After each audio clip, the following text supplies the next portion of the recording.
Hi, my name is Anthony Figuera. I'm a professor here at Arizona State University. Co-PIs with Trey Marchbanks and Jamelia Blake. We're going to be talking about in this project the impact of school punishment on the children of immigrants' future punishment, investigating the distinctions of being at the border.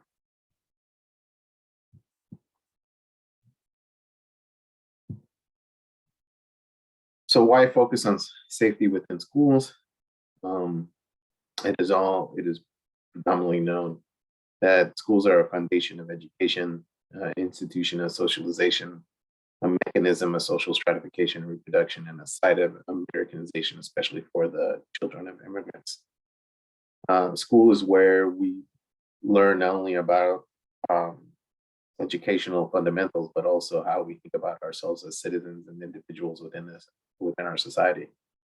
And the processes of those associated with those factors are very distinctly depending on what school you attend, where you attend, who you are, the family, but also national origin. If you're an immigrant or not, racial ethnic minority, male, female, your gender identity, all these things have implications, meaning being at a school and how you're treated. And that's ultimately that's what we're going to be focusing on in this set of projects. Is how is it that school can be a site of advancement, but also can be a site of reproduction of inequality. So when we think about inequality, violence, and injustice, we have very broad definition and understandings of what these things mean in our projects. In conventional wisdom would suggest that violence and crime that occurs within schools are just breaking the law, just so happens to be within a school context. However, there's been a growing understanding of how we think about misbehavior, harassment, bullying, even how do we think about discriminatory treatment within schools have disrupted the notions of safety. And these are all these things we're trying to investigate with our work in a much broader sense rather than just criminal behavior and juvenile delinquency that occurs within schools. So these are why this is important to STEM. These are some of the reasons that we think it's important to investigate the root causes and the correlates of violence and injustice within schools, but also how we think about trying to ensure safety, the idea of addressing inequality within schools, because the schools have such a major role in a child's future, but these violent and discriminatory and inequitable situations that a lot of kids attend to within schools can have detrimental consequences, not only in the short term in terms of media, but also over their life course as they transition into adulthood in terms of their economic sustainability, but also their educational success. Again, we want to highlight one of the fundamental reasons that we're looking into these kinds of questions that we'll be talking about in these series of talks is how schools can be a site of reproduction and how can we disrupt that in terms of research evidence, influencing policymakers to try to establish a more equitable school. So we're going to be, the things that we want to highlight in this particular set of projects is to remind the listener or the viewer that we're thinking about racial and ethnic inequalities when it comes to school safety, but this is nothing new. What you have here is the image of Ruby Bridges being protected by federal guards, by the National Guard, I'm sorry, as she attended school in terms of trying to pursue desegregation. And in this particular instance, these agents are protecting Ruby Bridges from the community, right? How do we think about safety as ensuring the safety of Ruby Bridges just to attend school at a desegregated school in a predominantly white community? However, that has shifted in terms of how we think about safety and ensuring safety and who we see as the threat of that safety has turned much more inward, especially how we think about students, but especially racial and ethnic minority students as the potential threat of criminality and danger and violence that is occurring within schools. We're having increasing levels of school surveillance, but also security and law enforcement officers that are being stationed within the school. And this has led to a phenomenon often referred to as the school to prison pipeline. But what we often think about is the criminalization of this behavior and the criminalization of especially racial and ethnic minority youth within schools, and how their treatment and discriminatory or disproportionate punishment. And that's what we're going to be focusing on today, has influenced the children of immigrants and racial ethnic minority youth to be perceived and be treated as criminals. And that's the idea of this criminalization process that we're trying to investigate. And then also overlaps with the idea of ensuring safe schools for all students. And then also where we're going to be focusing on is the children immigrants, and there's been an increasing presence and an increasing idea of threatening students, deportation, especially the children immigrants while they're at school from teachers and other students, but also we need more understanding of how do we think about immigration and all that's associated with immigration policy entering schools, and it comes to their punishment and discipline within that school. So that's what leads to this particular project. Why is it important to investigate the significance of school punishment? Again, the notions around school punishment is try to ensure a process of justice and fairness when it comes to procedure, but also how do we think about a democratic society in terms of what our schools trying to teach. So the idea of socializing kids into their positions and roles can be disrupted by disproportionate punishment. So, I mean, how we think about this disproportionality with or mistreatment of especially racial and ethnic minority youth, and what we're trying, and there's also emerging evidence to suggest the children of immigrants can have detrimental consequences in terms of their well-being in the immediate and short-term sense, but also as they transition into the adult phase of their life by either being pushed out of school, finding their way into juvenile justice contacts of the juvenile justice system, but also into the adult criminal system because of their disproportional punishment at school. There's a lot of research evidence to support that, and that's why we want to try to understand the factors that are associated with this disproportionate punishment of racial ethnic minority youth, and especially the children of immigrants. So when we think about immigration and education, oftentimes the analogy or the parallel is this idea of education and assimilation, that the children of immigrants are learning about American culture and US culture values and beliefs. But again, these things can have, meaning the school can have disproportionate mechanisms that marginalize the children of immigrants and racial ethnic minority youth into ways of not necessarily learning. They have a bright opportunities or a wide array of opportunities for educational progress and success, but however they can learn about racial and ethnic discrimination and the disproportionate treatment of the children of immigrants within these schools. So continuing down that line, there's a lot of assumptions or misnomers about immigrant children and immigrants in terms of their inclination towards criminality.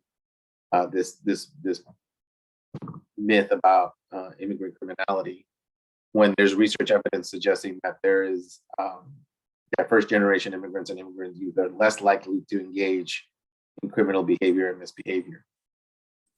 Much of this is centered around the notions and the idea of immigrants bringing in crime and criminality and gangs and so on and so forth. However, this is something that is not necessarily represented in the research evidence. So when we think about the importance of schooling and assimilating, this is something that matters in terms of how do we think about the juvenile justice system and schools, but also how we think about these different forms of assimilation. So these theories of assimilation highlight that with a straight line assimilation, that first generation immigrants start learning about US values and belief, and they're going to have an upward trajectory of educational progress and success. However, a segmented assimilation approach suggests that as the children of immigrants assimilate, they're going to have very different ideas in terms of their experiences at school. How do we think about their experiences leading towards a upward trajectory or downward trajectory? So a lot of times people have suggested that a downward trajectory is associated with discriminatory treatment, discriminatory policies, and attending schools that have a lot of disorder that influences and disrupts the educational and assimilation process. So the notion with the research questions that we're going to be trying to pursue are the following. First, does school punishment moderate the relationship between future school punishment for the children of immigrants? Second, does the relationship between race, ethnicity, immigrant generation, and past and future punishment for the children of immigrants differ between border and non-border schools? And third, do the patterns of school punishment on past and future punishment for the children of immigrants reflect the pattern of straight line, segmented, or immigrant optimism? We're going to be drawing from the Texas Education Agency data set for the entire state. The information for that data is on the screen. These are the things that we're going to be focusing in on in terms of our study. What's here in this first table, excuse me, are just some of the descriptives associated with this analysis when it comes to border and non-border schools. So what you're going to start seeing is when we look at discipline rates, they're going to appear to be very similar. What you're going to see is very different in border and non-border schools are going to be the proportion of students that are first generation, second generation immigrants, and non-border and border schools are going to be much higher at border schools. So in this what's presented to you in this analysis is just a summary of the different models, and there's 4 different models here, trying to understand how past school punishment leads to or contributes to future punishment. And what you see, and there's a number of things that you're going to see, but in that first model 1 and model 2, you're going to see is that the disparities, actually there are none. There's no significant differences in terms of likelihood of being punished associated with immigrant generation intersecting with race. What you do see, and that's what these results suggest, that that African American Black students have increased levels of being punished at school, and prior punishment does not moderate the effects in terms of their disproportionate punishment at a border school. What you see at the non-border school is something very different, meaning that first generation students, African American, Latino, Latinx, and Hispanic, and Asian American are less likely to engage or less likely to experience, less likely to experience school punishment. And what we'll see is also, and when you look at model 4, once you start controlling for past punishment, it explains away Asian American. So if they have been punished in the past, first generation Asian Americans no longer have that protection in terms of lower likelihoods of being punished because it's being controlled away by prior punishment. So that they're not enduring disproportionate punishment. And what you'll also start seeing also here is that second generation Hispanic and Latino students are less likely to be disciplined, even while controlling for prior punishment.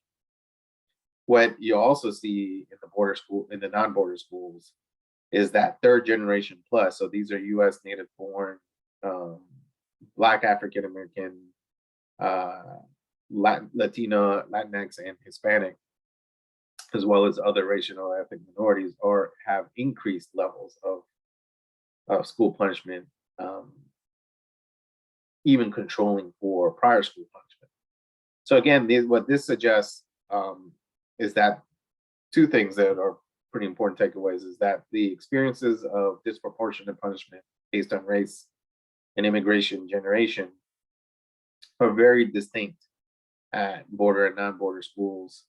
And also, more importantly, we need to be thinking about the trajectory, meaning that it's not immigrant students that are more likely to be disciplined, it's US native born that are overrepresented in terms of the discipline rate and the disproportionate punishment. So going back to our research questions, first, does school punishment moderate the relationship between future punishment for the children of immigrants? At the border, no.